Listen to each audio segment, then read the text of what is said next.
예고도 없이 터지는 사건, 사고들. 대한민국 곳곳에 숨은 안전 문제를 찾아 나섭니다.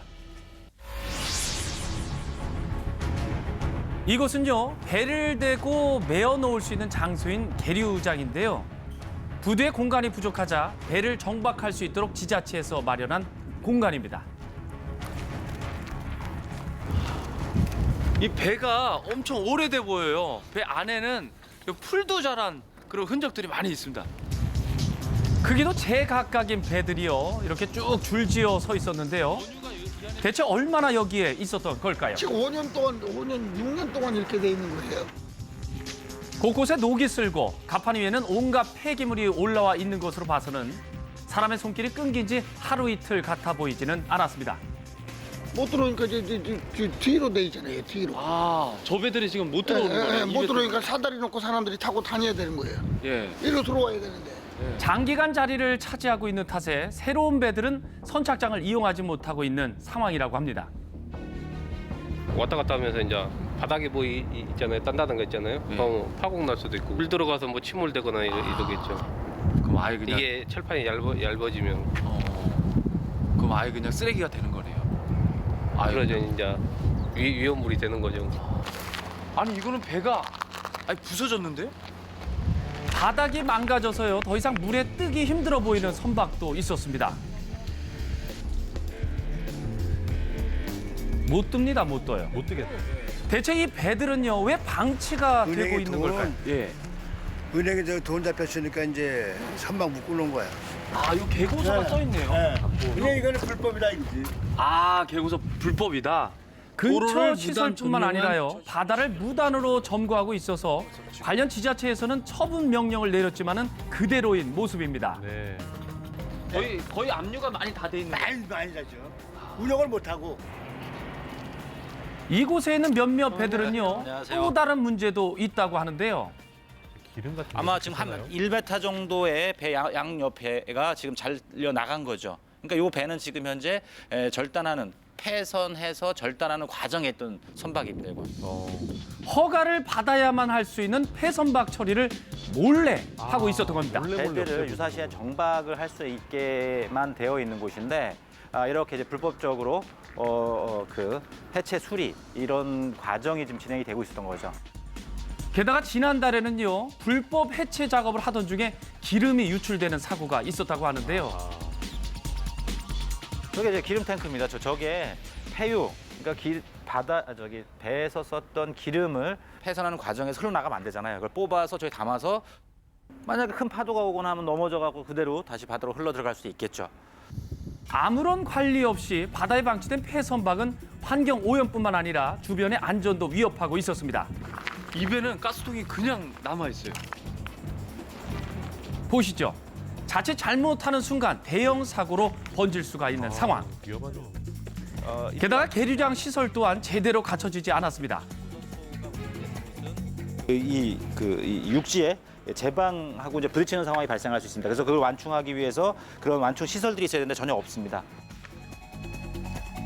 안전을 위한 난간은커녕 알겠지만 이렇게 제방은 금이 가고 갈라지고 있어서 그리고 여기 지금 부딪힌 인근 흔적들이, 작업자들의 배가 부딪힌 안전이 흔적들이 보이죠? 우려스러웠습니다. 이런 상황이 조금만 더 진행이 된다라고 하면 이 제방이 무너질 수도 있는 상황인 거죠. 환경 오염과 안전사고 위험에 노출이 된 방치된 폐선박. 해결 방안은 없을까요? 회의를 했죠. 그렇죠. 각 기관별로 그 부서별로 해가지고 권한 내에서 단속을 더 좀 강화하고 또 오염 방지하기 위해서 노력하고 있어요. 버려진 폐선박과 더불어 또 다른 심각한 문제가 있다는 한 항구를 찾았습니다. 얼마 전에 바다에서 큰 사고를 당했다는 어민을 만나봤는데요. 사고의 원인은 바로 이 폐그물이었습니다. 이게 다 쓰레기. 떠다니잖아 이게. 그렇죠. 떠다니면 그거 저거 진짜 감아요. 위험한 네네. 거네요. 감으면 결국은 이것이 기관 고장으로 일어나는 거예요. 네네. 엔진에 감긴 밧줄로 인해 망망대해에서 배 시동이 꺼져버린 아찔한 사고. 어떻게 해야 돼 그럼? 전국에서 발생하는 선박 사고의 10%가 이 폐그물에 의한 것으로 알려졌습니다. 그렇구나. 정부와 지자체 그리고 어민들까지 힘을 합쳐 정기적으로 바닷속에 가라앉은 이 폐그물을 제거하는 수중 정화 활동을 꾸준히 하고 있는데요. 매년 우리나라 바다에 버려지는 해양 폐기물의 양은요, 약 17만여 톤입니다. 정말 어마어마한 양이죠. 그중에 일부는 물 위에 떠 있다가 수거가 되지만은 나머지 90%는 바닷속에 그냥 가라앉아서 발견조차 어려운 상황이라고 하는데요. 엄청나죠? 네. 그렇다면 폐그물은 왜 바닷속에서 발견이 되는 걸까요? 귀찮고 바람 불고 그랬더니 그냥 그물만 걷어가지고 그냥 바닥에 그냥 던져버려요. 그거 뭐 밤에들 하는 거니까 네네. 밤에 그물을 이제 수거를 해야 되는데 네네. 수거를 안 해온다든지 또 아니면 또 뭐 지나가는 배들이 또 버리고 간다든지 예양선도 많이 있어요. 예양선도 많이 버리는 것 같더라고요. 그래서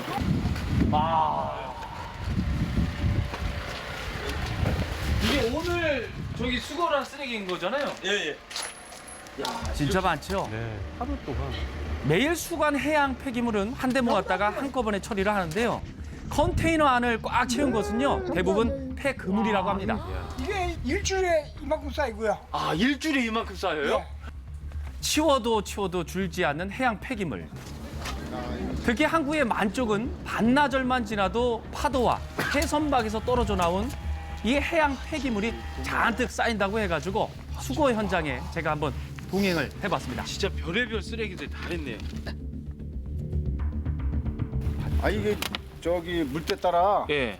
많이 와요 애들이. 아, 물에 밀려가지고 예. 오고 또 물에 밀려서 또 나가기도 하고 바람에 따라. 어민과 함께 1시간도 안 되는 시간 동안 10포대 정도의 해양 폐기물을 수거했는데요.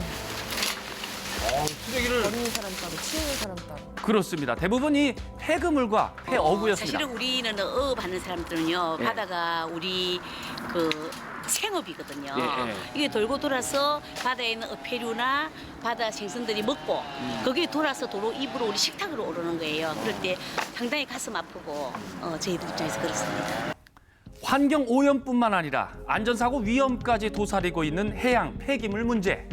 이런 항만과 그 항만 주변에 그 해양 오염을 발생시킬 수 있는 시설들이 상당히 많이 있습니다. 여기를 뭐 정기적으로 순찰하거나 관리 감독하거나 하는 그런 과정들이 필요한 건데 결국엔 여기에 대한 관리를 하려고 한다면 지방 정부가 적극적으로 권한을 가지고 행정력을 집행할 수 있도록 하기 위한 제도적인 보완도 역시 필요한 상황입니다. 푸르고 아름다운 바다를 지키는 일, 우리의 작은 실천에서 시작됩니다.